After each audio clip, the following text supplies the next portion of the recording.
박수를 안 치는 분도 주님을 찬양하고 영광 올려드리는 박수 치는 인생 될 줄로 믿습니다. 여기서 보면 다 보여요. 예.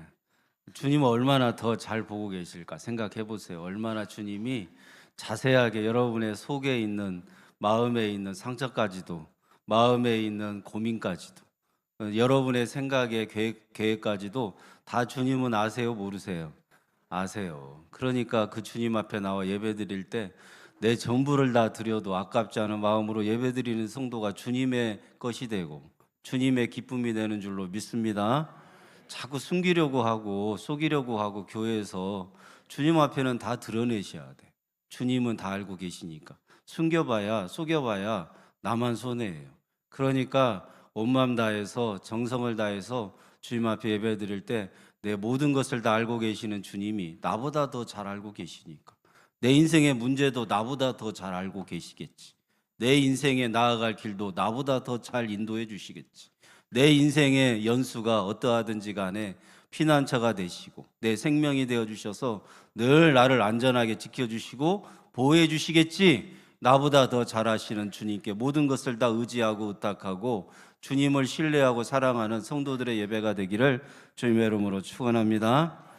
예수님만 섬기는 여러분들의 가정이 되기를 바라는 마음으로 오늘 말씀을 열심히 준비했어요. 그래도 열심히 했어도 주님이 은혜를 주셔야지. 사람의 일이 아닌데 어떡하겠어요.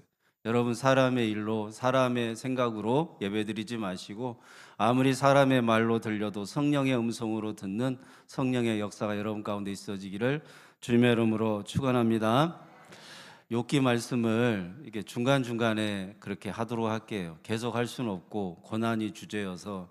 그래서 뭐 5.18에 대해서다 그러면 주제가 맞을 것 같기도 한데, 또 성령 강림주일이 다가오고 또 맥주감사주일 때 계속 욥기만 할 수는 없어요.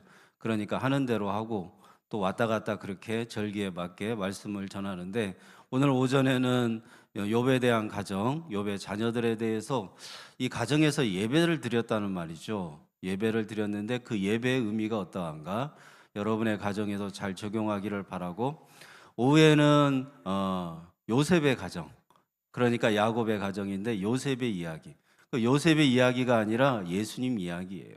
그래서 오전에는 욥의 가정이고 오후에는 요셉의 이야기, 야곱의 가정인데, 여러분 잘 들으시고 오전에도 여러분의 가정을 왜 주셨는가, 왜 배우자를 주셨고 자녀를 주셨는가 듣고 깨닫는 은혜가 있어지기를 바라고, 오후에도 요셉 얘기가 아니에요. 예수님 얘기지. 궁금하면 예배 참여하시든가. 그러면 또 연휴여서 어디 가야 된다 그러면 유튜브로라도 꼭 나중에 들어보시든가. 알아서들 하세요. 저는 분명히 욥기도 11개월 동안 다 했어요. 욥기 뽑아보니까 다 있더라고요. 그래서 원하시면 저한테 얘기하면 11개월치 욥기를 다 보내드릴 수 있어요. 일주일에 5번씩 11개월 설교했으니까 하루에 하나씩 들으면 올 연말에 끝나겠네. 욥기가 궁금하신 분, 여러분이 알고 있는 욥에 대한 얘기는 절대 그게 다가 아니에요. 왜냐하면 목사인 저도 다 몰랐으니까. 아예 몰랐던 부분도 엄청나게 많고. 그런데 주님이 계시를 열어주셔서 자기 자신을 알려주시는 부흥을 주셔갖고 양동교회도 저도 복받았다 생각하고 욥기를 은혜롭게 설교했던 기억이 있고, 그 자료가 또 남아있어요. 감사하게 기록이 다 있어. 듣기만 하면 돼. 듣는 것도 못해요. 달라는 것도 못해. 돈 받는 것도 아닌데 달라고 해서 들어보시는 여러분들 되시기를 바랍니다. 유튜브 정치적인 상황 그만 보고, 대법관이 어떻고 대법원이 어떻고 그만 보시고, 하나님께서 다 인도해 가시니까 걱정하지 마시고, 다 주님께서 정의가 강물처럼 흐르게 할 것이니까 걱정하지 마시고, 주님 뜻대로 이 나라 이 민족을 이루어 달라고 그 전능하시고 크고 강한 능력의 오른팔로 우리 믿는 사람들이 예수를 구할 때 붙잡아 주실 거니까 걱정하지 말고 염려하지 말고 주님께 맡기고, 우리는 예수님만 구하는 성도님들이 다 되시기를 주님의 이름으로 축원합니다. 여러분, 우리는 아버지가 있어요. 있어요, 없어요? 엄마는 있어요, 없어요? 네, 어버이가 있죠. 자식도 있죠. 배우자도 있죠. 먼저 빠이빠이하고 가버린 배우자도 있겠지만 다 배우자가 있잖아요. 그리고 요즘은 또 혼자 사는 것도 많은데 그래도 부모는 있잖아요. 여러분, 우리에게 가족 관계를 주신 것은 하나님께서 우리 아버지 되시고, 잘 들으세요. 하나님께서 우리 아버지 되시고, 나에게는 신랑 되신 예수님이 계신다는 의미고, 나는 또 하나님의 자녀라는 것을 주님께서 가르쳐 주시려고 우리에게 가족 관계를 주신 거예요. 가족 관계는 단순하게 가족으로 끝나는 관계가 아니라는 말이에요. 그보다 더 중요한 게 있어요. 그걸 이면이라고 말하는데 그게 다 특별 계시의 시작인 거예요. 일반 계시는 우리에게 가족 관계가 있다는 거예요. 남편도 있고 아내도 있고 부모도 있고 자식도 있고. 그런데 성경에서는 특별한 관계 속에서 하나님께서 자기 자신을 계시해 주시려고 우리에게 가족 관계를 주신 거예요. 왜요? 하나님이 특별히 우리 아버지 되신다는 걸 세상 사람들은 몰라도 여러분들은 알아요, 알아요? 알죠? 정답일 때는 제가 알아요, 알아요 이렇게 가고, 정답이 아닐 때는 몰라요, 몰라요, 아니에요, 아니요 이렇게 가는 거예요. 아셨죠? 고민할 필요 없어요. 예. 여러분, 하나님께서 우리의 아버지 되시는 특별한 관계가 있다는 것을 알려주시려고 여러분에게 부모를 주신 거라. 자식을 주신 이유는 뭔지 아시겠어요? 내가 하나님의 자녀라는 것을 알려주도록 특별한 관계 속에 들어가게 하시는 거예요. 배우자는요, 예수님이 내 신랑 되어 주신다. 그러니까 5월 가정의 달을 맞아서 자녀가 막 속썩이잖아요. 그러면 나도 하나님을 아버지로 섬겨야 되는데 속썩이는 자식이 누구다? 나다.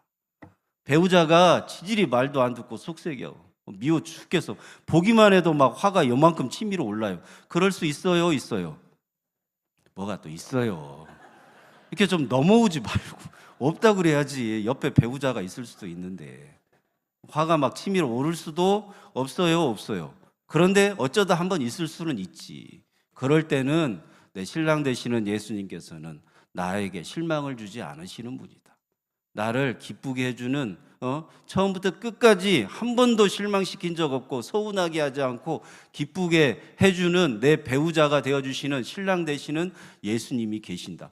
그 예수님이 내 배우자, 말 안 듣는 배우자, 속삭이는 배우자, 서운하게 하는 배우자, 상처 주는 배우자도 궁일이 여겨달라고 이렇게 바라보니까 그래도 예수님이 저 인간도 궁일이 여기겠지. 이렇게 바라보니까 사랑이 생기더라 이 말이에요. 제 얘기가 아니에요. 제 얘기가 아니고. 그래요. 다 가족 관계는 특별한 계시의 영역인 하나님을 아버지로 신랑 되시는 예수님, 우리도 하나님의 자녀가 되었다는 그 관계를 가르쳐 주시려고 우리에게 가족을 주셨다는 말이에요. 그러니까 욥기를 읽을 때도 단지 욥에 대한 이야기로만 읽으시면 안 된다는 말이에요. 욥이 동방의 우스 땅에 태어나서 살았는데 하나님을 경외하고 하나님 앞에 온전하고 정직하며 하나님을 경외했대. 그래갖고 악에서 떠난 자가 돼갖고 복을 받았는데 양이 7,000마리고 낙타가 3,000이래. 그 다음에도 소가 500결이, 암나귀가 500마리, 종도 많이 있었대. 이렇게 복 받은 것은 온전하고 정직하고 하나님을 경외해서 악에서 떠난 욥이 이렇게 복 받는 건 당연하지 않겠어요? 그래서 이렇게 복을 받았고, 자식도요, 아들이 7 있고 딸이 3이에요. 와. 10명이네 자식. 그 주일학교 하나가 생기네. 요새같이 애들도 없는데. 그렇잖아요. 자식이 10명이면 얼마나 사람들이 부러워하겠어요. 나라에서 먹여 살린다 그러잖아요. 요새는 자식만 낳기만 하면. 그렇게 복을 받은 이유가 욥이 하나님 앞에 온전하고 정직하고 악에서 떠나고 하나님을 경외했기 때문이다. 이렇게 말하면 욥기에 대한 말씀이 맞긴 한데 이걸 표면이라고 말하는 거고 그 이면의 뜻이 있다는 말입니다. 가족 관계를 여러분에게 말씀드렸듯이. 그래서 성경의 인물은 다 예수님을 나타내거나 예수님을 대적하는 쪽으로 2가지로 나타나는 거예요. 자, 예수님을 나타내는 욥 같은 사람이 있고 예수님을 대적하는 바로왕 같은 사람이 있는 거예요. 성경은 다 예수님을 관련해서 성경이 기록되었고 예수 중심으로 성경이 쓰여져 있다는 말이에요. 예수님 이야기가 아닌 게 하나도 없어요. 성경을 위인전으로 읽으면 큰일 나요. 물론 그 큰일 난 내 인생을 주님이 또 예수의 계시를 알게 하셔가지고 인도해 주시기는 하겠지만 성경은 절대 위인전이 아니에요. 그래서 욥에 대한 이야기가 우스 땅에서 살았는데 욥이 이렇게 온전하고 정직하고 하나님을 경외하고 악에서 떠났다. 그래갖고 복을 받았는데 자식도 10명이나 낳고 재산도 어마어마하게 일반인이 받을 수 없는 아주 엄청난 재벌 수준의 그런 축복을 받았다. 이런 욥의 인생을 우리가 읽으면서 우리도 하나님을 온전하게, 그리고 하나님을 하나님 앞에 정직하게, 그리고 하나님을 경외하고 하나님 앞에서 악을 떠나는 인생을 살아야 되겠다. 그런 자식이 복을 받을 거야. 우리도 재벌 수준의 그런 물질의 복을 받을 거야. 오늘날에는 돈이 많아야 복을 받았다. 또 재산이 많은 것이 부동산이 많아야 된다. 비트코인이 많아야 된다. 뭔지도 모르겠지만 하여튼 뭐가 많이 있어야 된다라고 하는 재산의 축적 개념이 있잖아요. 그 당시에는 뭐였냐면 이거였어요. 종이 많거나 양이 많거나 낙타가 많거나 소가 많거나 이런 것들이 많아야 복 받았다고 말하는데 욥은 아주 특별한 복을 받았어요. 재산이 어마어마하다고요. 그리고 자식도 10명이나 낳았어요. 그러니까 욥이 태어나가지고 우스 땅에서 이렇게 온전하고 정직하고 하나님을 경외해서 악에서 떠난 자가 되어서 자식에 대한 복도 받았지, 물질에 대한 복도 받았지. 우리도 이렇게 정직해야 됩니다. 우리도 이렇게 하나님 앞에 온전해야 됩니다. 하나님을 경외하고 악에서 떠나는 인생이 이런 복을 받습니다. 자식에 대한 복을 받고 건강에 대한 복을 받고 그리고 이런 물질의 복을 받습니다. 이렇게 성경을 이해하는 것은 표면이라는 말이에요. 성경은 욥에 대한 이야기만 하는 것이 아니라 그 이면에 예수님 이야기를 하고 있다는 말입니다. 그래서 욥이 태어나서 이렇게 복을 받았고 그리고 고난은 좀 당했어. 고난이 어마어마하죠. 고난 당하고 또 42장에 가보니까 욥이 하나님을 경외해가지고 하나님을 배신하지 않아서 그 고난이 왔을 때 참고 견뎌가지고 우리도 참고 견뎌서 욥처럼 2배의 축복을 받는 성도들이 되기를 바랍니다. 이렇게 얘기하는 것은 성경을 표면으로 보는 것이다. 그 이면의 뜻을 놓쳐버리면 안 된다는 말이에요. 단순히 욥기는 그런 얘기를 하려고 하는 게 아니라 그보다 더 심도 깊고 그보다 더 깊은 하나님에 대해서 예수님이 이 땅에 오셔서 어떤 사역을 하셔서 우리에게 복을 주시는가 그 예수님에 대해서 이야기하고 있고 예수님의 깊은 것까지 알려주려고 기록된 책이 욥기라는 말입니다. 그러니까 성경을 읽으면서 여러분 무조건 성경을 1차적으로 예수님으로 적용해야 돼. 따라서 한번 하시죠. 이거는 성경은 1차적으로 예수님으로 적용하고 2차적으로 나에게 적용해야 된다. 이 순서가 바뀌면 안 되는 거예요. 예수님으로 1차적으로 적용해야 돼요.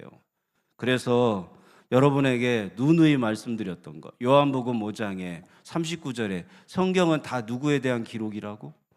예수님에 대한 기록. 이제 다 아시잖아. 그리고 요한복음 5장 그 밑에 보면 47절에 이런 말씀이 있어요.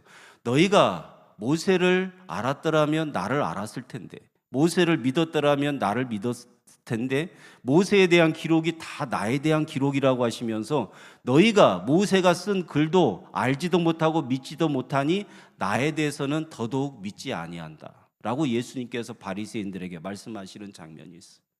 모세가 쓴 모든 글이 다 누구에 대한 기록이라고요? 누구에 대한 이야기라고? 예수님에 대한 이야기라고. 그래서 여러분에게 여러 번 말씀드렸어요. 누가복음 24장에 엠마오로 내려가는 두 제자에게 예수님이 동행해 주셨는데 엠마오로 내려가는 두 제자가 몰라요. 예수님인 줄. 부활하신 예수님께서 그들과 동행해 주시는데 그래서 처음에는 모르다가 예수님께서 계속 구약 성경이 다 십자가에서 고난당하고 부활의 영광에 들어가는 그리스도 예수에 대한 이야기인 것을 계속 가르쳐 주시면서 그들과 하룻밤 유하고 먹을 것도 주시고 성경을 자세하게 모세의 글과 시가서와 선지서가 모든 성경이 다 예수님 자신에 대한 것이라고 정확하게 풀어서 설명해 줄 때 그들의 눈이 밝아지고 그제서야 부활하신 예수님을 알아봐요. 성경은 다 예수님에 대한 이야기라고. 여러분 우리가 욥기를 읽으면서 놓치지 말아야 되는 것은 이 욥에 대한 이야기가 단지 욥을 고난당하는 욥을 그래서 잘 알아서 우리도 고난당할 때 참고 견뎌서 욥처럼 복받는 인생으로 역전이 되어서 이런 인생을 살려면 우리가 고난이 왔을 때 어려움이 왔을 때 잘 참고 견뎌라 이렇게만 읽으면 1차적으로 나에게 성경을 적용하면 안 된다는 말씀이에요.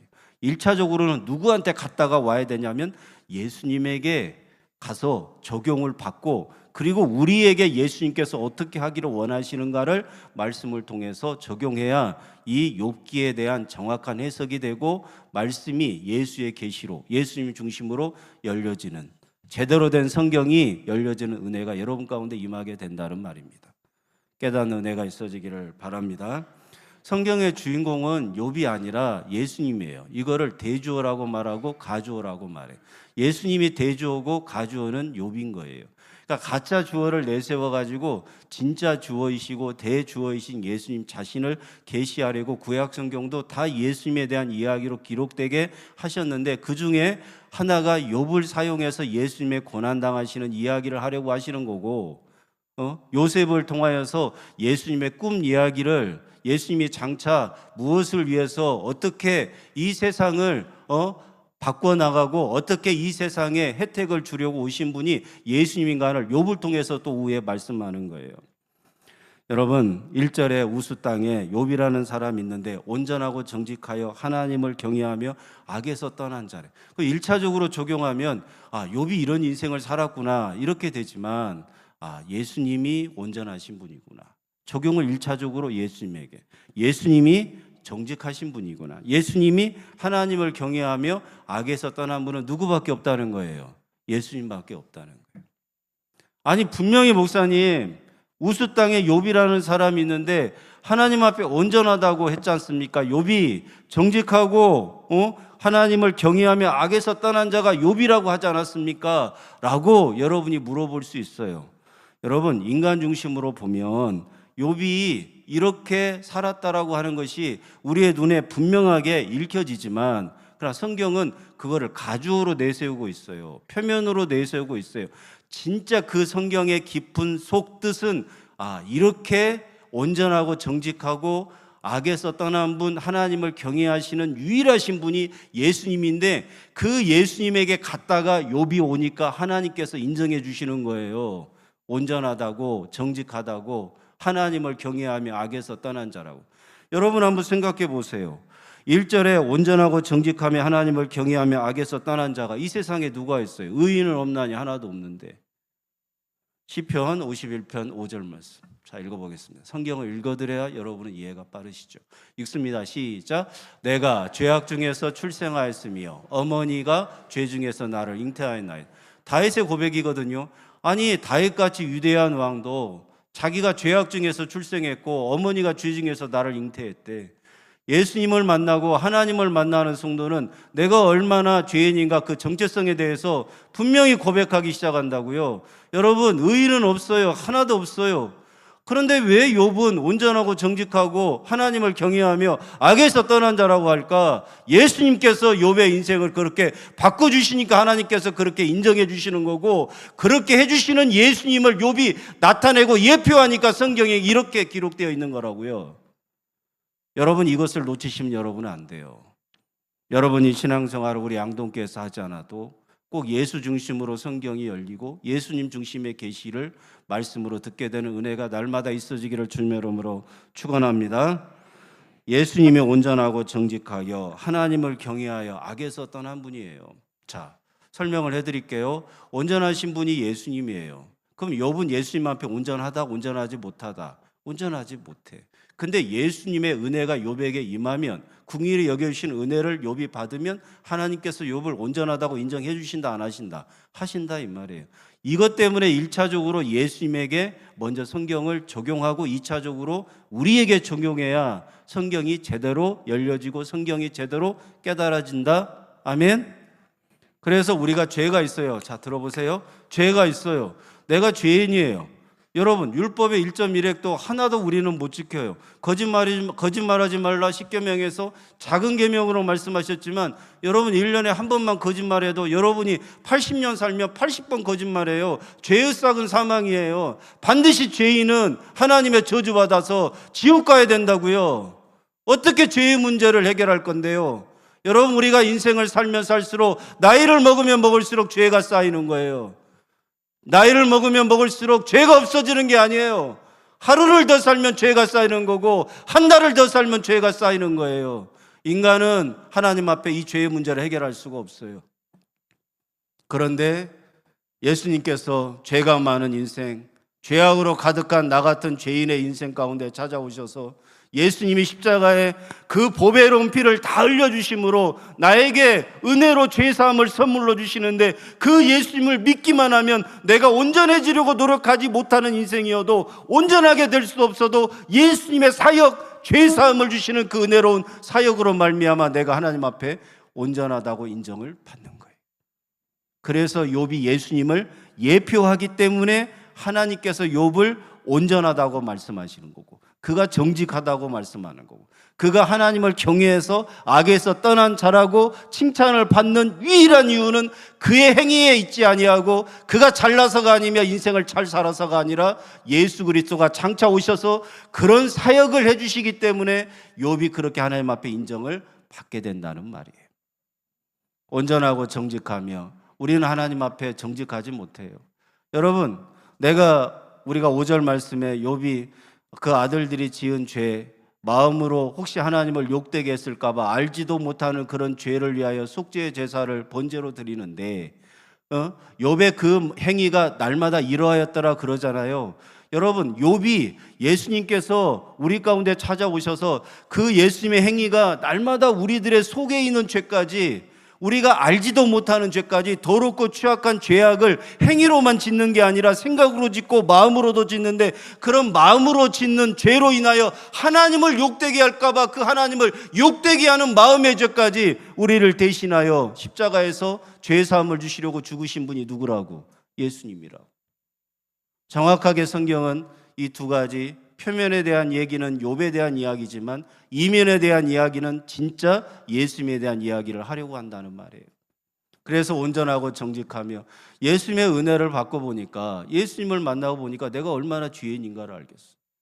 내가 더럽고 취약한 죄인이라고 하는 것에 대해서 거리낌 없이 주님께서 은혜를 부어주실 때 고백하지 않을 수가 없었어요. 나는 주님 앞에 오늘 죽어도 할 말 없는 죄인이라고. 내가 어제까지 지은 죄로 오늘 죽어도 할 말 없는 인생이 나라고. 내가 오늘 죽어서 내가 천국에 없어도, 내가 그토록 사모했고 원했던 천국에 내가 없어도 하등 이상할 것이 없는 인생이 바로 나라는 것에 대하여 저는 날마다 십자가 앞에서 내가 가슴을 치며 통회하며 자복하는 심정으로 세리의 기도를 드리는 사람이 바로 저예요. 저의 십자가에서의 예배, 개인적인 영성의 예배. 왜냐? 주님께서 나에게 부어주신 은혜가 얼마나 큰지 내가 죄인이라고 고백하지 않을 수가 없다는 말이에요. 내가 주님 앞에 죄인이라고 고백하지 않을 수가 없어요. 그렇게 내가 주님 앞에 죄인이라고 고백할 때 주님께서는 그 은혜로운 사역으로 말미암아 나에게 죄사함을 주시는데, 내가 죄가 많은 인생이라고 저는 인정하고 받아들인 주님의 은혜가 있으니까 하나님께서 나보고 그러시는 거예요. 네가 정직하다고. 이해하시겠어요? 아멘? 네가 정직하대. 그리고 하나님 앞에 하나님을 악에서 떠난 자로, 하나님을 경외하며 악에서 떠난 자라고. 하나님을 경외하며, 여러분, 죄가 있는데, 죄가 가로막고 있는데 어떻게 하나님과 우리 사이가 소통이 되면 우리가 어떻게 하나님을 경외한다고 말할 수 있겠어요?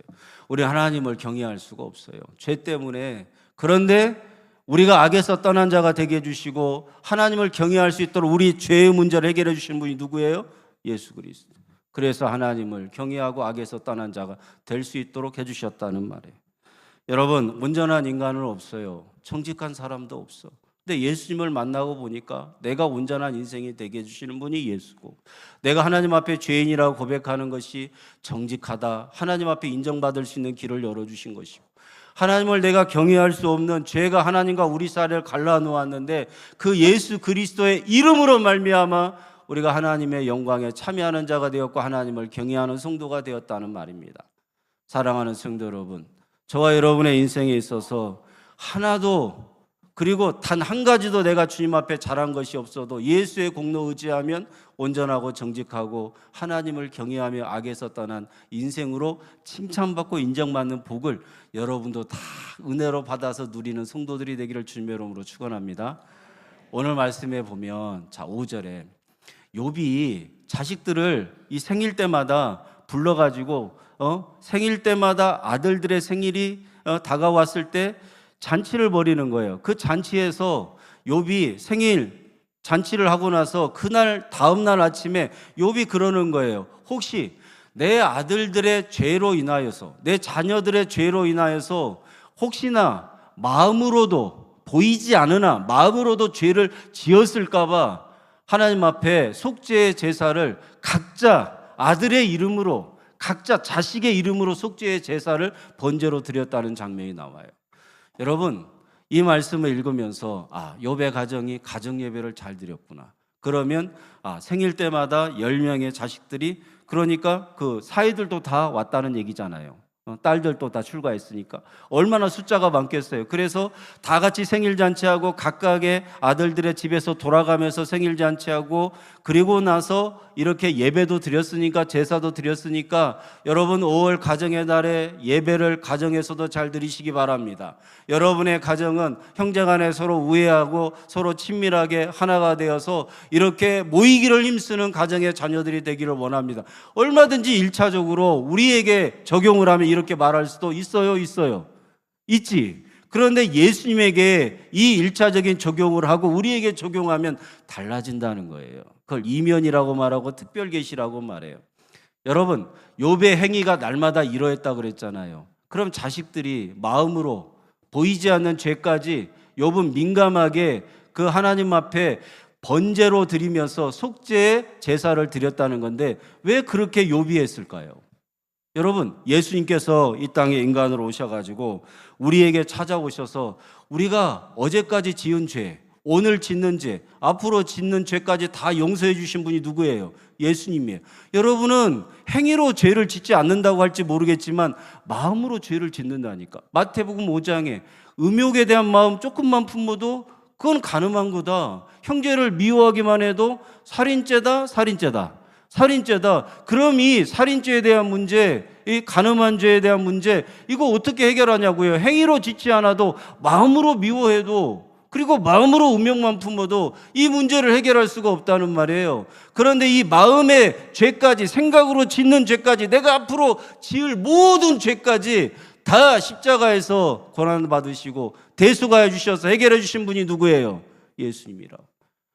바로 이 욥이 드린, 자기 아들들의 이름으로 드린 제사의 의미가 바로 속죄의 제사인데, 예수님께서 장차 우리 가운데 오셔서 우리를 대신하여 십자가에서 고난당하시고 죽으심으로 속죄의 제물이 되어주시고 번제, 예수님의 전부를 다 우리를 위해 십자가에서 아버지 하나님 앞에 제물로 드리심으로 우리가 마음속 깊은 곳에 짓는 죄까지, 우리가 알지도 못하는 죄까지, 앞으로 어떤 죄를 지을지 모르는 그 죄까지 예수님께서는 예수님의 보혈의 은혜로 다 용서해 주셨다는 의미를 욥이 말하고 있는 거예요. 사랑하는 성도 여러분, 욥기는 단순한 욥에 대한 책이 아니에요. 예수님에 대한 이야기고, 예수님께서 장차 우리 가운데 찾아오셔서 이런 속죄의 제물로 번제를 십자가에서 드리심으로 우리의 모든 죄악을 다 용서해 주신다는 의미로 우리는 그 예수 그리스도를 섬기는 가정이 돼야 되지 않겠냐, 섬기는 자녀들이 돼야 되지 않겠냐, 그 예수님을 중심으로 하나가 되고 그 예수님을 섬기는 교회가 되어야 되지 않겠냐, 그리고 그 예수님만 온전히 섬기는 여러분들 인생이 되어야 되지 않겠느냐. 여러분 믿음으로 결단하는 은혜가 있어지기를 바랍니다. 아멘. 마태복음 9장 13절 말씀. 설교를 많이 못했는데 그래도 어쩌겠어요. 갑니다. 읽습니다. 시작. 너희는 가서 내가 궁의를 원하고 제사를 원하지 아니하노라 하신 뜻이 무엇인지 배우라. 나는 의인을 부르러 온 것이 아니고 죄인을 부르러 왔노라 하시니. 여러분, 예수님께서 원하는 건 제사가 아니래. 그래서 이제 더 이상 소나 양이나 염소를 제물로 잡아서 제사 드리지 않아요. 다시 말해서 내가 가정에서 그냥 우리 가족이 예배 드리는 형식은 있는데, 큐티하는 형식은 있는데 예수를 놓쳐버리면 그건 그냥 제사를 드리는 것, 예배를 드리는 것, 그 의미만 있으면, 여러분 궁의를 원하시는 예수님, 죄인을 부르시는 그 예수님을 놓쳐버리면 가정에서 예배 드리는 것이 구약에서 소나 양이나 염소의 제물로 드린 제사를 더 이상 원하지 않으시는 주님의 뜻을 모르는 거라고. 다시요, 여러분 더 이상 소나 양이나 염소를 제물로 잡진 않아요. 그러면 우리가 오늘 예배 드리는 형식으로 그 가정에서 예배를 드려도 예수님이 나의 속죄에 대한 제물이 되셔가지고 내가 알지 못하는 죄악까지, 내 속에 있는 죄악까지, 내가 생각하지도 못하는 죄악까지 그분이 십자가에서 죽으심으로 다 용서해 주셨다라고 하는 그 죄사함에 대한 은혜를 누리지 못하는 성도의 가정의 예배는 소나 양이나 염소의 그 예배로 과거에 드리는 예배일 뿐이라. 이해하시겠어요? 아멘. 그래서 오늘날 이제는 단 한 번의 제물로 우리를 위하여 십자가에 죽으신 예수님이 나의 마음속에 있는 죄까지, 내가 알지 못하는 죄까지 다 용서해 주신 십자가에서 죽으신 예수님만 섬기는 그 가정에서의 예배가 회복될 때 예수님이 영광 받으시고, 욥기를 통하여서 하나님께서 그토록 궁유를 원하시는 예수 그리스도의 그 은혜로운 그 예배, 그 예수 그리스도를 중심으로 놓고 드리는 그 예배를 주님께서 기뻐 받아주실 줄로 믿습니다. 나는 궁의를 원하고 제사를 원하지 아니하신다는 뜻이 무엇인지를 오늘 욥기를 통하여 여러분이 잘 들으시고 배우시고, 그리고 그 예수 그리스도를 온전히 섬기고 예수님만 높이는 여러분의 가정이 되고 자녀들이 되기를 주님의 이름으로 축원합니다. 주님의 이름으로 축원합니다. 기도하겠습니다. 제가 하겠습니다. 거룩하신 하나님 아버지, 고맙고 감사합니다. 욥에 대한 이야기는 단지 욥에 대한 이야기가 아니라 욥이 드렸던 10명의 자녀들과 함께 드렸던 그 속죄 제물로 드린 그 번제가 예수님께서 장차 이 땅에 오셔서 우리의 알지 못하는 죄까지, 혹시 하나님을 마음으로도 욕할까봐, 마음으로도 죄를 지어서 하나님을 욕되게 할까봐 예수님은 그 모든 죄악의 문제를 십자가에서 대속하여 주셔서 다 용서해 주시는 그 예수님을 욥이 나타내고 있음을 우리가 알게 하시고 깨닫게 하시고, 성경 전체가 다 예수님에 대한 이야기인 것이 우리에게 열려지고, 그리고 우리의 삶 속에 적용되어서 온전히 예수님만 섬기는 가정과 예수님만 섬기는 우리 교회와 예수님만 섬기는 우리 모든 성도들이 될 수 있도록 인도하여 주옵소서. 그렇게 축복하여 주실 주님을 찬양하오며 생명 주신 예수님의 이름으로 기도드리옵나이다. 아멘. 우리 하나님 아버지께 말씀의 은혜를 부어주시는 주님께 영광의 박수를 올려드리겠습니다. 인사도 한번 안 했네. 옆에 분하고 예수님으로 충만하세요. 반대편에도 인사하겠습니다. 예수님으로 삽시다. 봉헌하겠습니다. 559장